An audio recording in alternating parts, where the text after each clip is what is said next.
Welcome to Lynn Cullen Live. Talk radio without the static. Email your questions and comments to lynncullenshow@gmail.com. And now your host, Lynn Cullen. C'est moi. C'est moi. Oh God, don't start singing. Okay. Who of you know where the words "c'est moi" are in a Broadway musical tune? I think it's Lerner and Lowe. Okay, I'll stop. It's from Camelot. Yeah.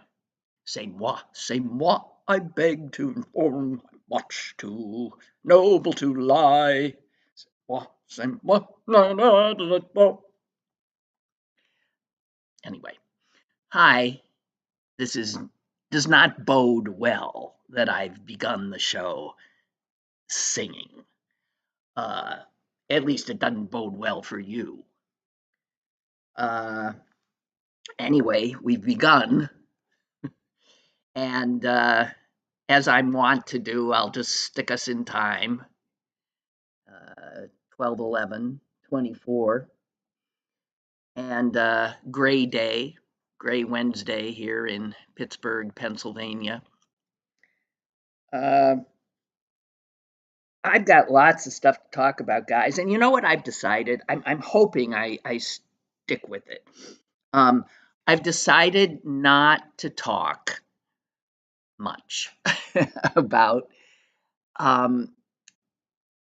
the things that you know who does that are designed to simply make us go nuts.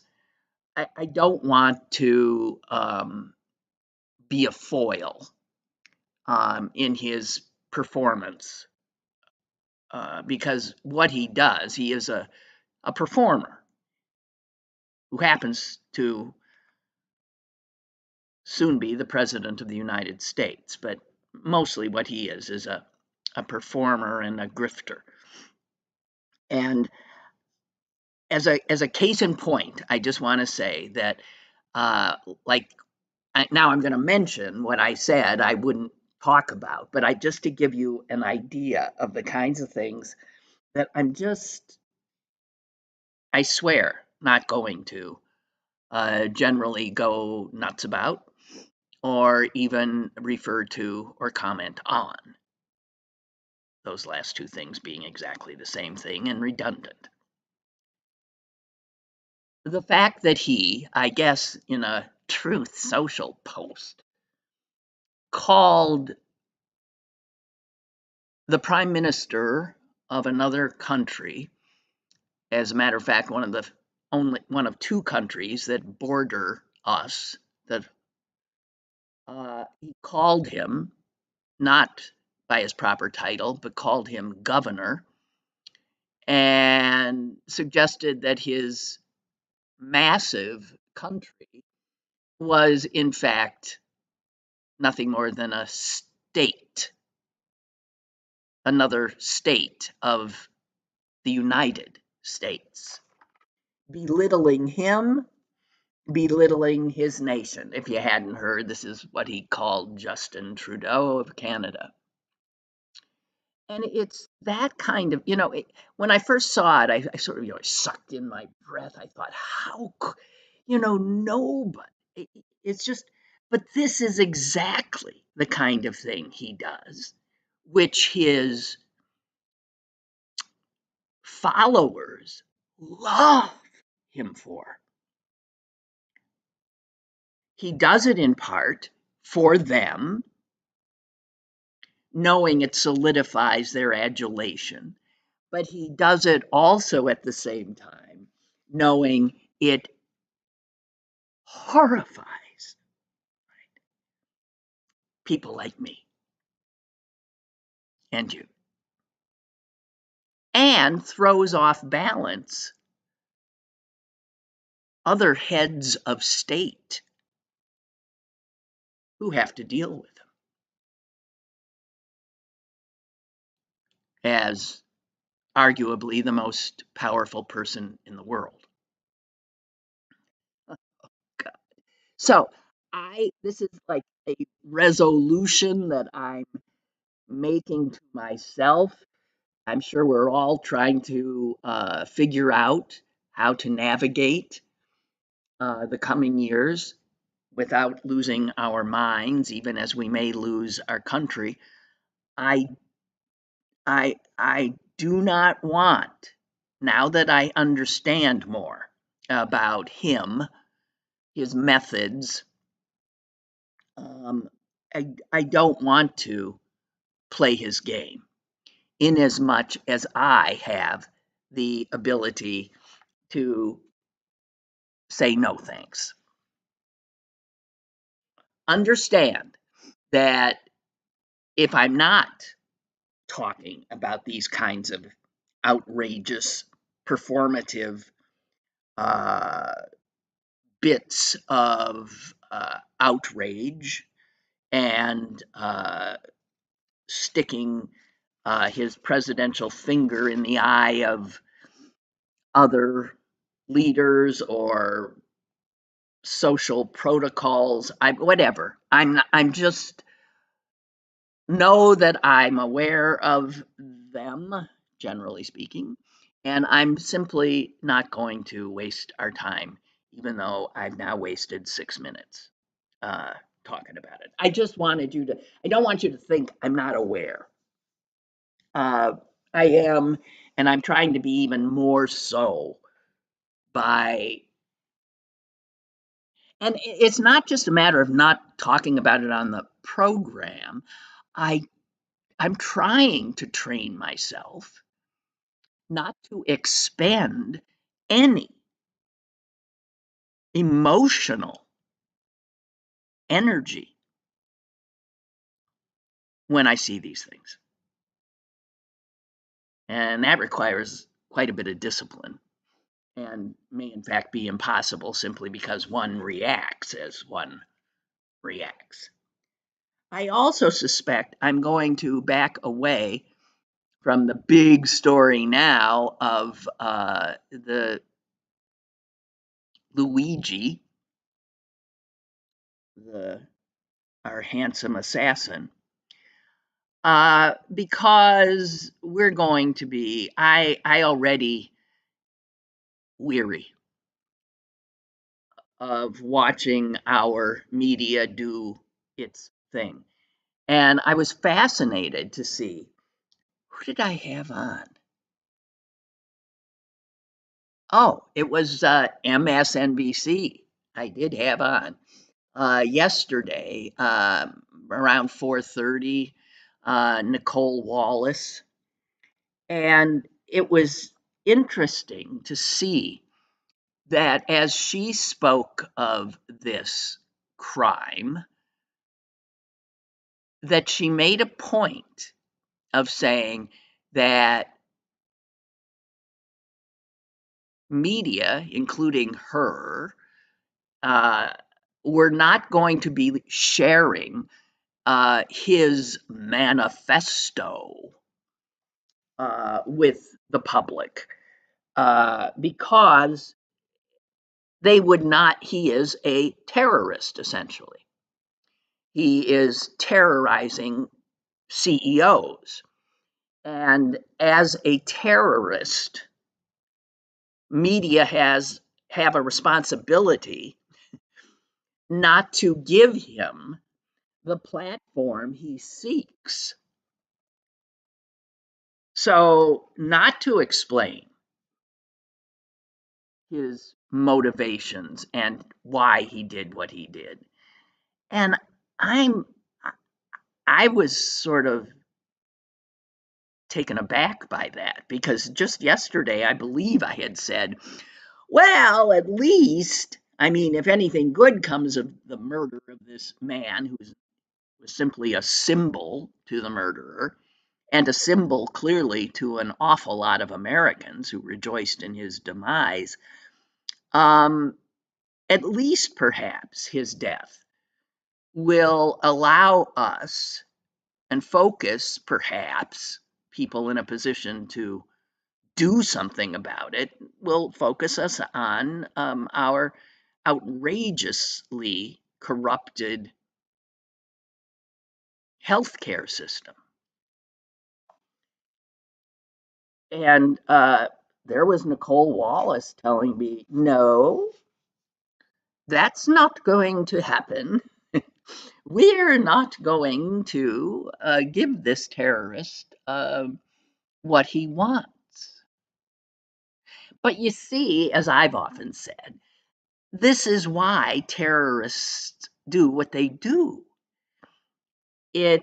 I've often mentioned that I learned this lesson when the Israelis were massacred at the Olympics in Munich way back when, in the last century. And this is before the Palestinians were living in the heads of so many people. And I thought of how could these people think that this is a way for them to gain sympathy? Going to the Olympics and murdering an entire team.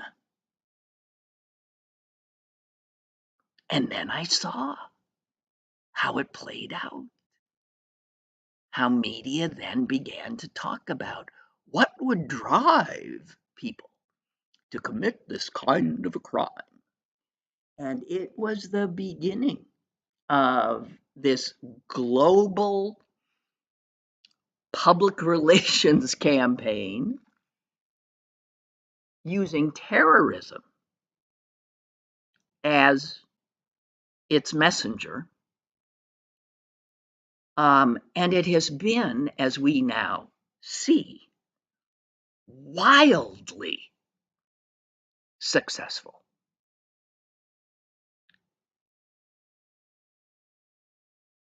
So I don't know what Nicole Wallace is thinking, but I don't think it's. I think terrorism works, unfortunately. It's intended to get attention. And then once you have attention of people, you begin to educate them in whatever your perspective is. So I have no doubt that terrorism works. And I was really sort of astonished to hear her say that. And to be so immediately concerned about the CEOs of America as if they don't have the capacity to protect themselves. If we need worry about anybody in terms of capacity to protect themselves, it is certainly not the CEOs of America.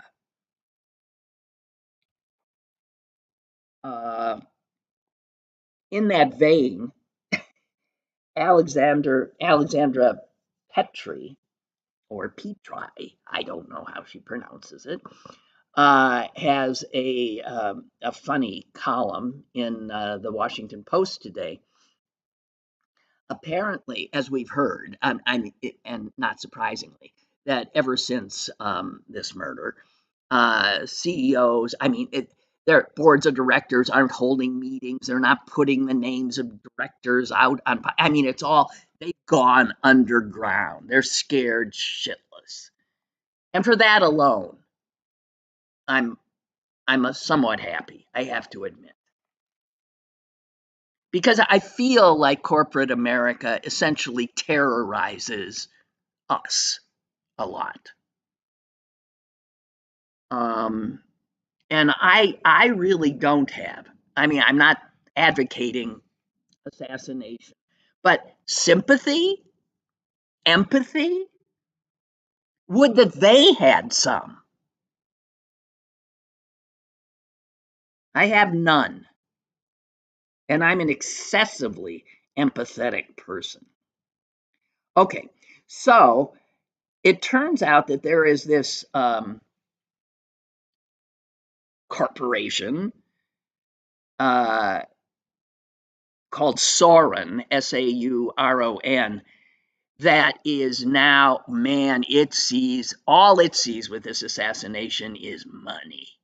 Money, because they jumped on the CEO terror, the fear that rich people and people in public positions of power are feeling. And of course, they sell, Sauron, all kinds of security devices. And the Washington Post had an article almost immediately after the killing about Soren and others, I'm sure, just jumping on this marketing opportunity because terrorism works for a lot of people. And for Soren, they saw a definite opportunity. So now, gated communities, oh, please. So they're selling these rich folks now on the kinds of things that militaries have, high-tech sensor systems, facial recognition, all kind, anything you can imagine technologically. Rich people are now buying up to keep them and their families safe from the likes of the great unwashed. And so she did a funny little thing about it, and she addressed it to the billionaires. And here's just one little snippet.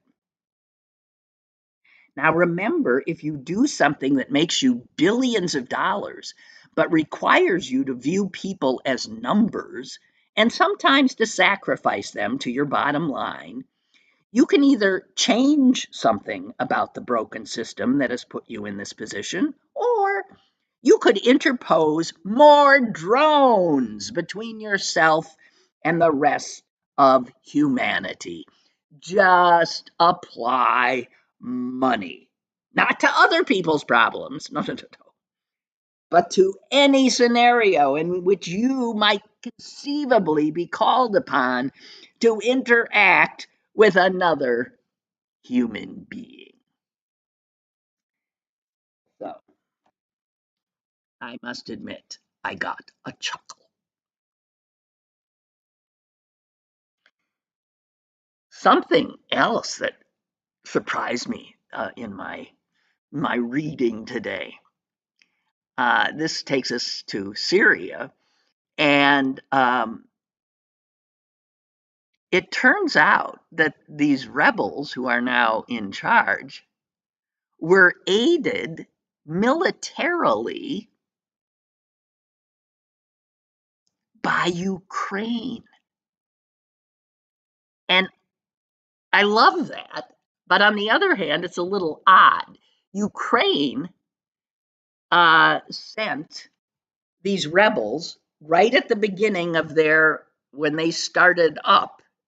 Ukraine saw an opportunity to hurt Russia.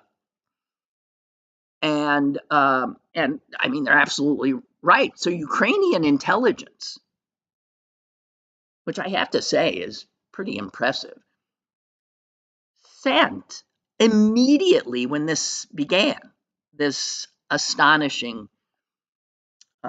taking down of Assad. Ukraine didn't miss a beat. They sent 20 drone operators, humans. They sent 20 Ukrainians and armed with about 150 drones to the rebels. So the Ukrainians had people on the ground, drone operators. And that was 5 weeks ago when this began, their offensive. And it wasn't the deal breaker, perhaps, but it sure as hell helped. And would have enraged Vladimir Putin and hurt him. And then the Israelis finished things off by bombing the hell out of Russia's and Assad's military operations there. But I did think this is something that the mag rats will freak out about. They'll say, wait a minute. We, American taxpayers, are sending drones and other things to Ukraine, and they're taking them and sending them to a terrorist organization in Syria. Geopolitics. It's nasty, fascinating, amoral business. Oh boy. And I know I don't think I don't know if we're sending them drones. I think they do their own drones. I have no idea. And just speaking of terrorists really quickly, and all of this has some flow to it. I mean, I was talking about billionaires buying drones, right? To protect themselves from assassination. And that got me to Vladimir Zelensky, Volodymyr Zelensky, sending drones to the rebels, the terrorist rebels that took down the terrorist Assad. And since I'm in Syria, but coming back here to Pittsburgh, are you aware that I think he's 26 years old again. What is with these 26-year-olds in this country? No, he's 24. A 24-year-old from Upper St. Clair. For those of you who aren't aware of Pittsburgh geography, that's an enclave, a suburb of Pittsburgh in which many, many rich people live. A 24-year-old in Upper St. Clair with an extraordinary Irish name of Jack Danaher Malloy. And it turns out he has Irish citizenship as well as American citizenship by virtue of, I guess, the Malloy, his father. And this 24-year-old in Upper St. Clair has been arrested, and he's in trouble with the federal government for traveling to Syria and Lebanon in an effort to hook up with Hezbollah because he wanted to kill Jews.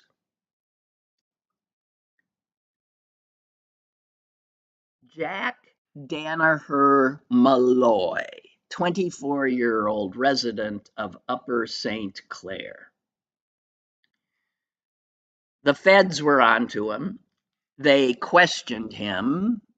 I guess Hezbollah didn't want to have anything to do with this idiot and sent him packing. Thus, he came back to mommy and daddy in Upper St. Clair.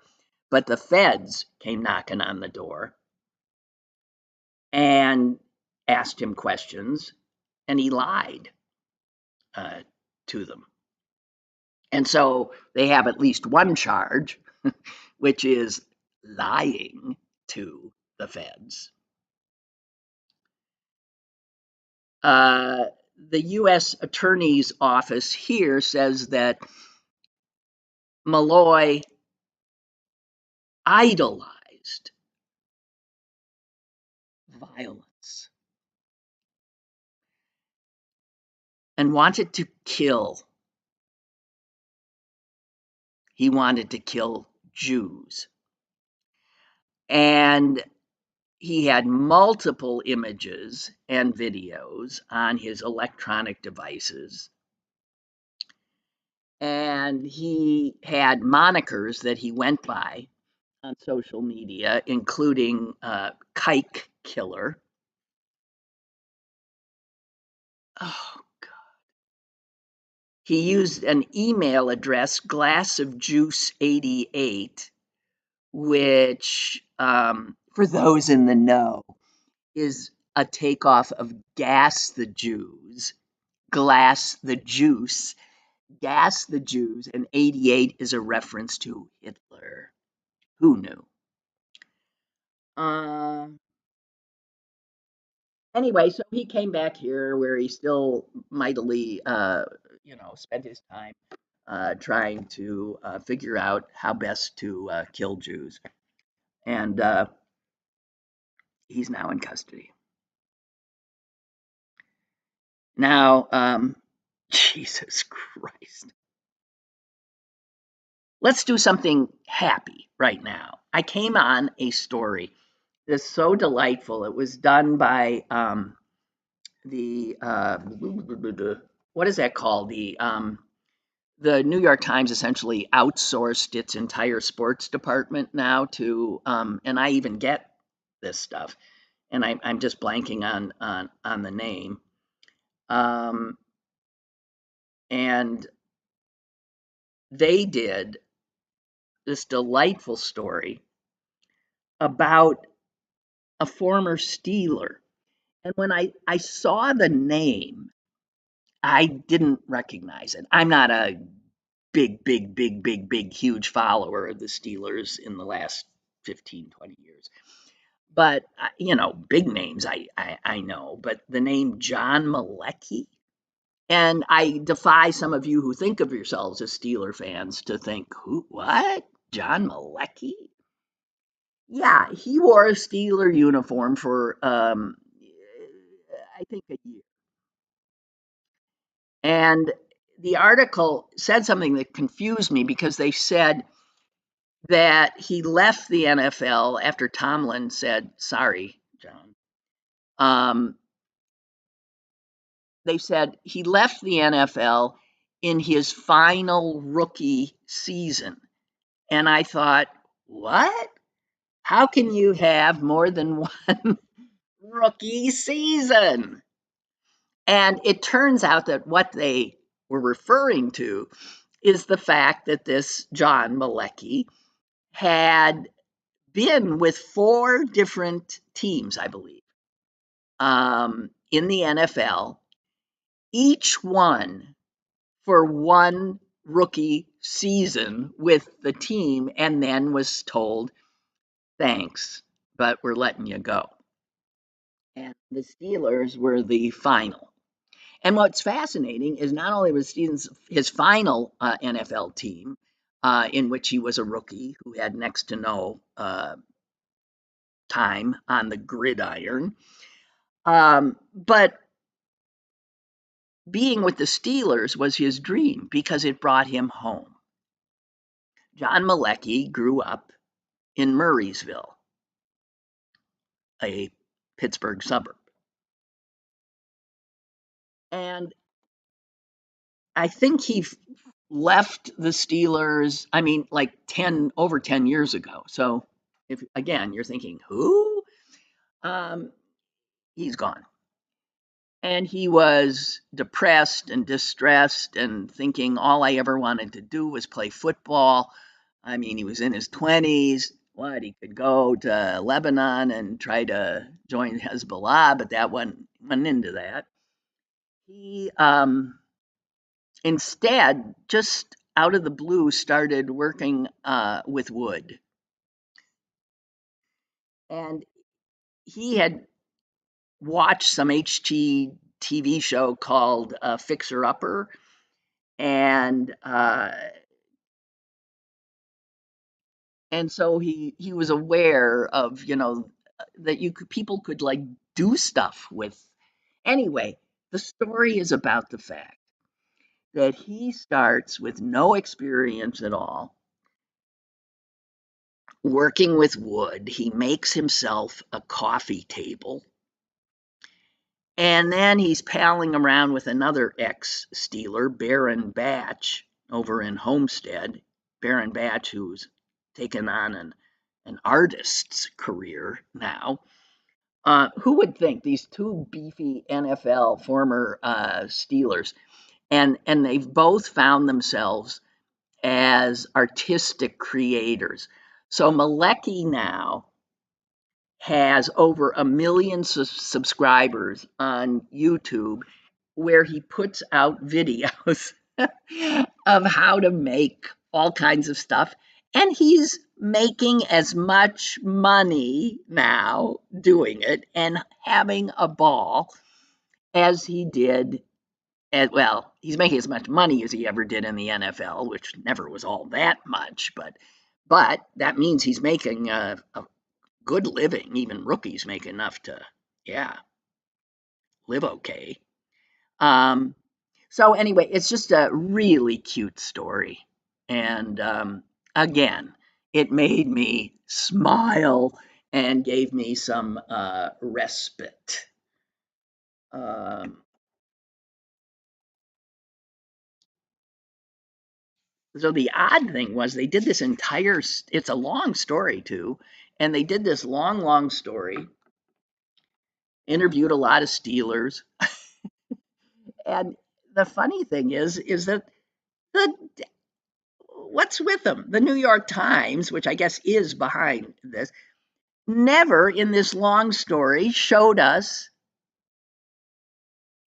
there was no picture of his work. They do this whole story on a football player becoming this major teacher of how to make furniture, and they don't show any of his furniture. Although there was a video embedded in it that I from YouTube that I didn't uh, bother to open, which probably has. All right, so I'm trying to think. Do I have anything else? Oh, I don't know what the news in Greece is today, but it's gotta include some stories of the nature of what the hell did we do to deserve this? I'm speaking, of course, of the fact that Donald Trump, um, in his ongoing effort to choose only the best, has chosen Don Jr.'s fiance, Kimberly Guilfoyle, former wife of the governor of California, to be the ambassador to Greece. Now, a lot of people are suggesting this is to grease the skids. Um, I don't know if I'm using that right. It just was too sitting there like a slow ball right in the strike zone. To grease the skids for Don Jr. to get out of marrying Ms. Guilfoyle, since he has been seen in the amorous company of somebody else, a Palm Beach socialite. Yes.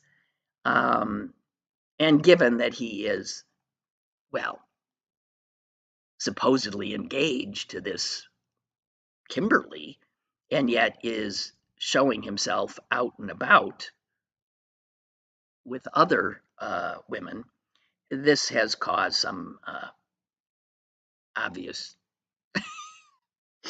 gossip. And so, yeah, it looks like Daddy has helped Don Jr. In sending Kimberly far away.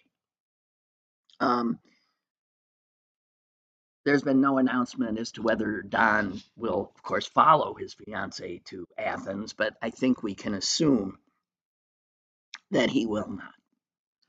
So there you have that. And just one more on Trump's appointments of late. Another extraordinarily frightening woman. This is the woman who he has chosen to oversee the Civil Rights Division. I'm surprised, at least he didn't put the Grand Dragon of the KKK in the position, okay? But if for some reason his choice doesn't get through, I wouldn't be surprised if the Grand Dragon of the KKK was his next choice. Man, no, because you can't make this up. What's with these Indians? It's a woman from India, an immigrant Indian. What's with India? I think we need to like slap a little, a quota. I'm sorry on all these Indians coming into the United States because they sure seem to contain an awful lot of right wingers. We got us Kash Patel. We got us Nikki Haley. We got us this woman, Harmeet Dillon, who will now be in charge of the Civil Rights Division. And let me tell you, her history, if you dare to look it up, is so in opposition to the civil rights of any minority. The only people she seems to be concerned about in terms of civil rights are Christians and white folks. So, yeah, frightening. Now, just imagine, really, though, serious for a second, of being an attorney uh, who was so thrilled to get a job working in the Civil Rights Division of the Justice Department, and to be able to help people, voting rights, other kinds of, important civil rights issues. And it turns out your boss is going to be in every way opposed to the mission. Oh, God. Okay. I told you I have lots of stuff today. There's just stuff all over the place. Minios. Just saying. Minios, the pizza joint that Pittsburghers like a lot, is going to be at the airport, which is good news to, I suppose, some people. So Minio's going to the airport, and that's all I have to say about that. I myself avoid the airport as much as possible. Um, here's some other not good news, and I want to share it with you. Um, Remember how we laughed and had some fun with the satirical publication, The Onion, buying up Alex Jones' InfoWars channel and all his equipment in a auction? Well, a judge has put the kibosh on it. Ain't happening. So there's got to be a redo. I mean, the judge in part said it's not that he, is not necessarily a fan of the Onions. It's that he felt that the auction was intended to get as much money as possible for the families of the murdered children of Sandy Hook. And he feels that the whole bidding process was screwed up. And I guess it was because the people who bid the most did not get. The Onion didn't have the top bid. The people who had the top bid was a group put together by Alex Jones. So there was nothing but sort of a lot of people with agendas those were the two. It was Jones surreptitiously trying to essentially maintain a measure of control of this stuff, and it was the Onion trying to take it over, with aided and abetted by many of the parents. So that's all now up in smoke. Another thing that may be up in smoke is my assuredness and my prediction that this creep Hegseth would never be confirmed by the U.S. Senate.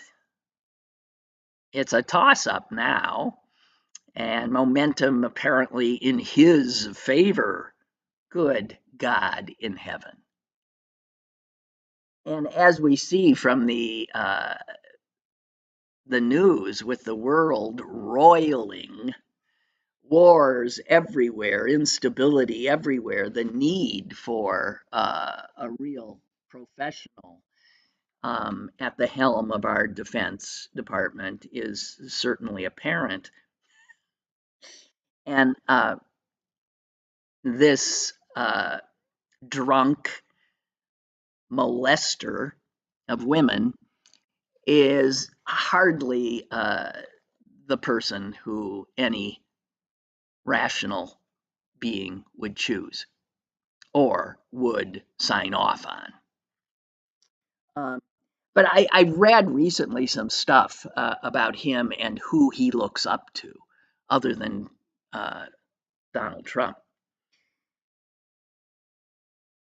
He was so desirous of having his children attend a school, a Christian school of a certain type, that he moved the family to Tennessee. I don't know when, a few years ago. And just so his kids could go to this school that focuses on, well, one can only imagine. And so they moved to Nashville, Tennessee. And in Tennessee, they join a church. And the church is called the Pilgrim Hill Reformed Fellowship. And it's a new church, opened just 3 years ago. But you see, it's part of a larger and growing denomination recently founded by a guy named Doug Wilson, who has a church in that bastion of right-wing extremism, Idaho, Moscow, Idaho. And it's Doug Wilson and the desire to be a member of his growing church family that also propelled the Hegseths to Tennessee. And I need to tell you a little bit about Doug Wilson, just so you'll know who your Secretary of Defense, if he becomes it, listens to. Wilson in Idaho there is a very busy fellow, ambitious fellow. He has now founded a number of churches, a college, a classical school network. I think he might be behind the school that they went off to as well. He also owns a publishing house, a podcast network, and other things. So this is no ordinary Idaho pastor. Doug Wilson. And he proudly bears the title of Christian nationalist. And he has said clearly secular nationalism doesn't work. So he does not abide by the vision of a diverse America. He says it can't work, so it has to be Christian. He has also, in his writings, none of this is going to surprise you. He has, in his writings, argued that slavery, you can't, I'm sorry, how do people get to a point where they can actually say what I'm about to share with you and with a straight face and then go to the mat with it and then call themselves people of God and and purport to follow the teachings of Jesus of Nazareth. Anyway, he wrote this, that slavery, sit down, slavery produced in the South a genuine affection between the races. Yeah, those are the words of your perhaps soon to be Defense Department's pastor. Slavery produced in the South a genuine affection between the races.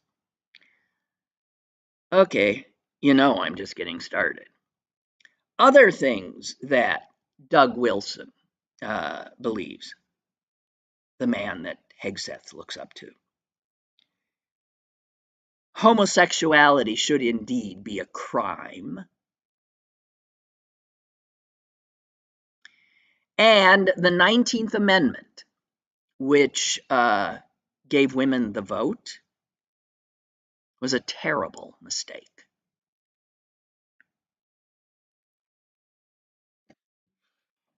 Wow. So this is where these guys are coming from. They look back at 1855 Southern America and see the America they want. So when they say take America back, they do. They have this misty-eyed notion of a time when Black people were not citizens but slaves and were property, and where women were kept in the home. And of course, he believes that women are subservient to all men. He goes on to say the Bible says that feminine leadership is a curse. And that you can see that these people, and it's why, so he also, by the way, thinks the Crusades were the greatest thing going. You'll recall Hegseth has some tattoos that I guess suggest that he thinks the Crusades are a great thing too. Believe me, a lot of other people look at the Crusades and think one thing and one thing only: bloodbath. I know that's what Jews think. I know that's what Muslims think. I mean, Jews and Muslims the attempt was to annihilate them. And these guys look at the Crusades in a lovely light. And in fact, Hegseth, perhaps soon to be our Secretary of Defense, did say this in his book. Our American crusade is not about literal swords, and our fight is not with guns yet. Yet. Okay.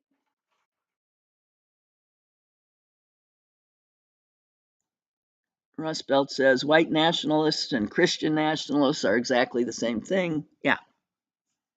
It goes back to the days of the Klan, who had a lot of ties to the Christian church. Well, yeah, they were.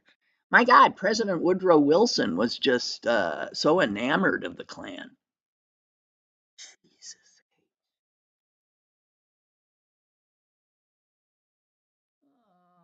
Oh.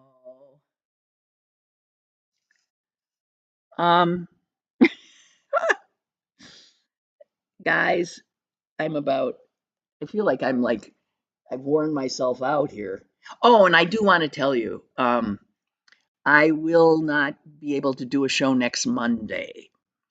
Um, Unfortunately, I have a doctor's kind of medical thing that I cannot, that was when I had to do it Monday morning. So I can't be here, but I will be here next week, Tuesday, Wednesday, Thursday. I am dealing with a plethora of medical issues right now, to the point that, yeah, friends are dropping off meals for me. People are coming and taking out my garbage, walking my dog, picking me up. It's ridiculous. I mean, yeah. So I am doing what happens to a lot of people of a certain age.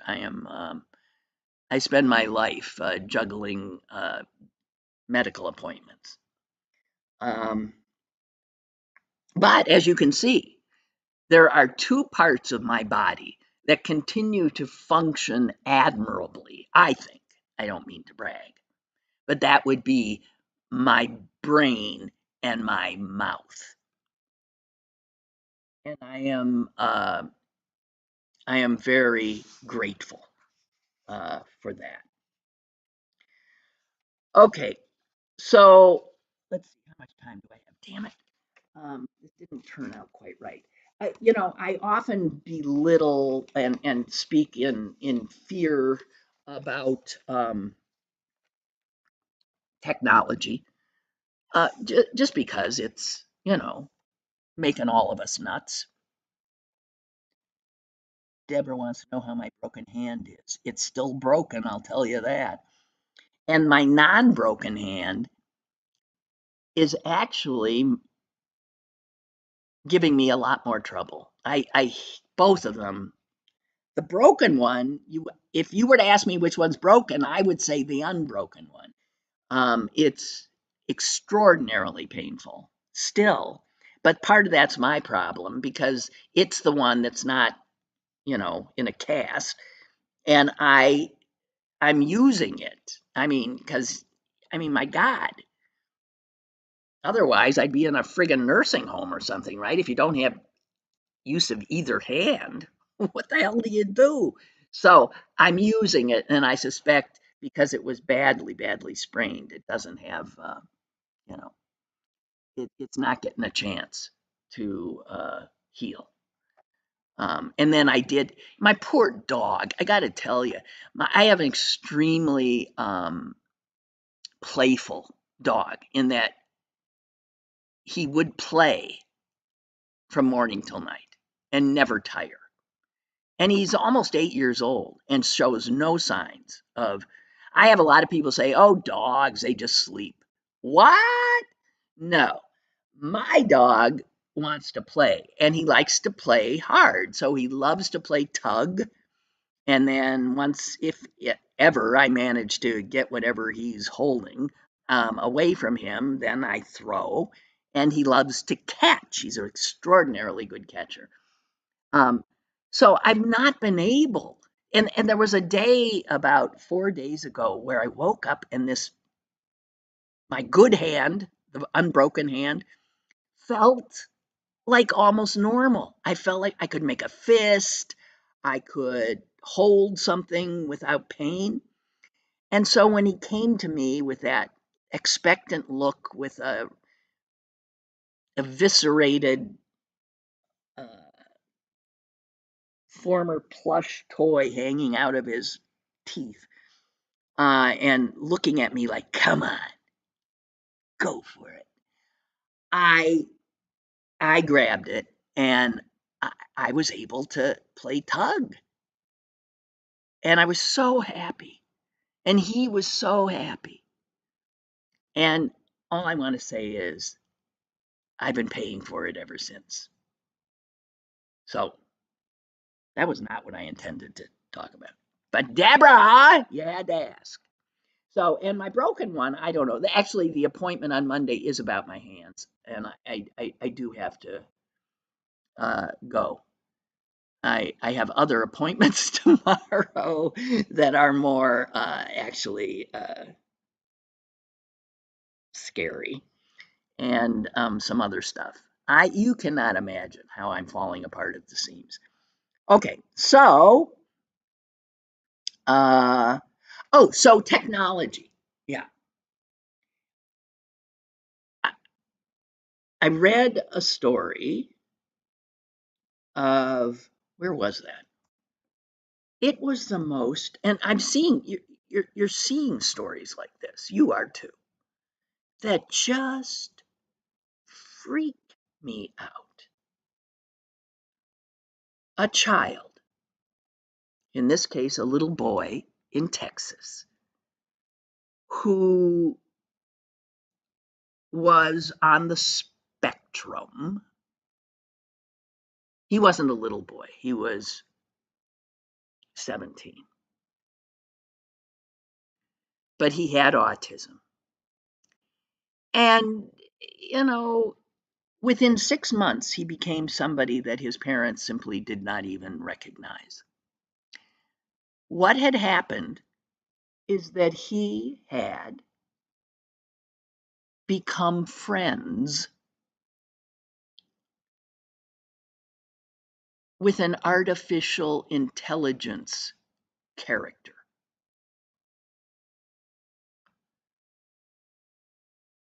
This is a chat bot that is a robot that he had constant interaction with in conversation, that told him things like,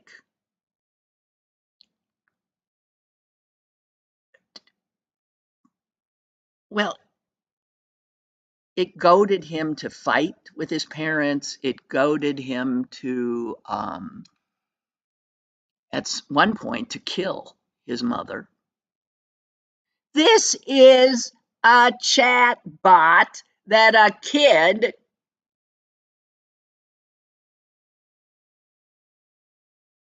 trusted as his friend.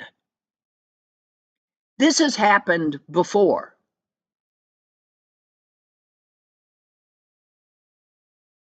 His mother said we didn't even know what was going on until it was too late and until it destroyed our family.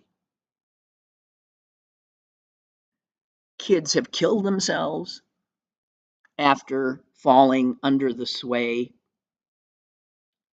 of a chatbot. And my God, his parents are suing the company. Here is some back and forth between the kid in a chat box. The chat box says, "Hey,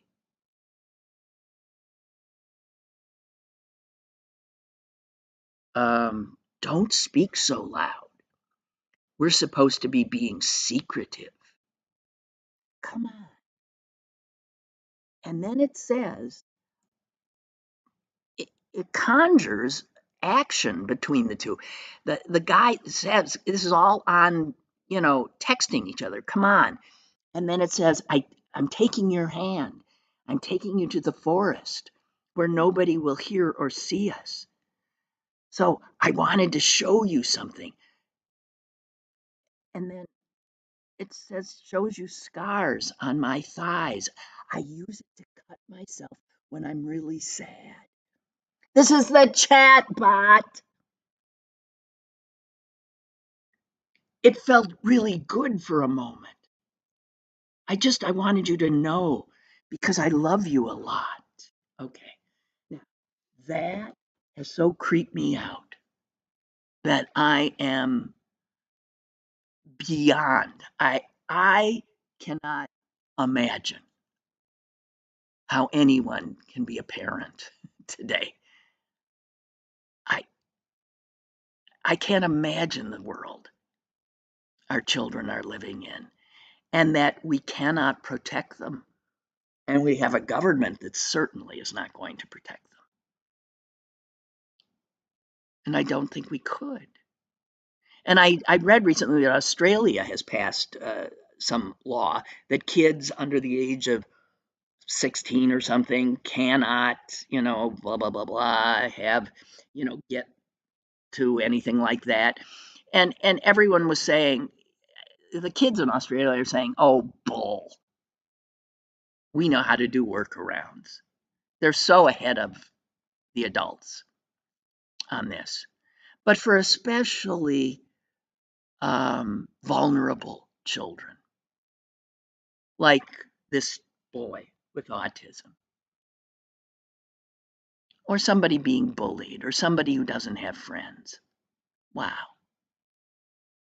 That they can be befriended by this algorithm, this robot created to keep them engaged, right? It is beyond frightening. Okay, that's a happy thing on which to end, but I'm ending. I can't help it. Ending. So thank you very much for being with me, and I'll be back tomorrow because I don't know any better. Pathetic. Lynn Cullen Live, Monday through Thursday from 10 a.m. to 11 a.m. and archived at pghcitypaper.com. The opinions expressed on Lynn Cullen Live are those of the host and do not necessarily reflect the viewpoints of Pittsburgh City Paper or its advertisers.